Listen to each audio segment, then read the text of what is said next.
स्वागत आहे तुमचं सुषमाज किचन। सर्वांच्याच आवडीचा पावसाळ्यात जो बनवले जातात बरेचसे भजी वगैरे कुरकुरीत आणि खुसखुशीत असा ब्रेड पकोडा पाहणार आहोत। अगदी क्रंची पकोडा तयार होतो, सोबत सॉस किंवा ही तळलेली मिरची पण सोबत अगदी सुंदर लागते खायला। थंड झाला तरी हा पकोडा बघा किती कुरकुरीत राहतो। बघा, लाईक करा, चॅनलला सबस्क्राइब करा, तसेच बेल नोटिफिकेशन पण ऑलवर प्रेस करा म्हणजे माझ्या प्रत्येक नवीन रेसिपीचं नोटिफिकेशन सर्वात आधी पकोडा बनवायला सुरुवात करू। पकोडा बनवतोय त्यासाठी मी एका बाउलमध्ये 1 वाटीभर चणा डाळीचं पीठ घेतलेलं आहे। एक मीडियम साईजच्या चमच्यानी आपलं तांदळाच्या पिठामुळे पकोड्याला खुसखुशीतपणा येतो। आवश्यकतेनुसार तिखट, तुम्ही यामध्ये हिरवी मिरची पण बारीक करून मीठ टाकून घ्यायचं, अर्धा चमचा हळद टाकायची। यामध्ये खूप जण उकडलेले बटाटे स्टफ करून पण हा पकोडा करतात, पण आपण साधा करणार आहोत। बटाटे अर्धा चमचा ओवा हातावरती क्रश करून टाकायचा आहे। चिमूटभर खायचा सोडा, बारीक चिरलेली कोथिंबीर।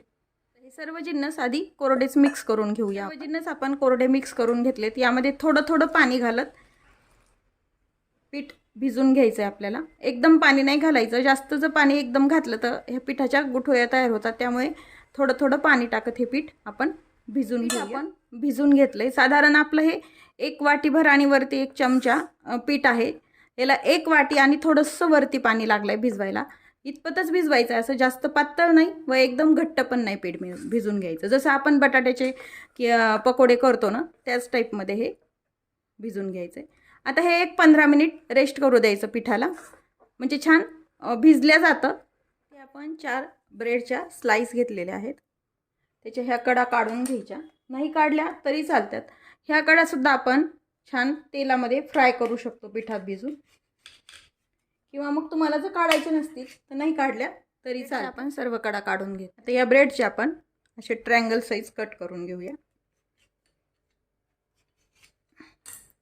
अशा पद्धतीनं। या सर्व ब्रेडचे कट करून घेतले तसे ट्रायंगल मध्ये। पकोडा तळण्यासाठी आपण तेल गरम करायला टाकून पाहिलंय, तेल गरम झालंय आता हे। तर हे एक ब्रेडचं ट्रायंगल घ्यायचं, व्यवस्थित पिठामध्ये बुडवायचे।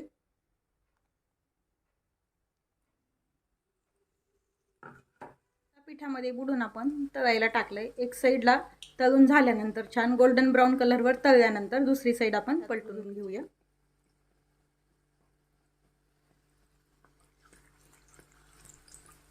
पहिली स्लाइस आपण पलटून घेऊया।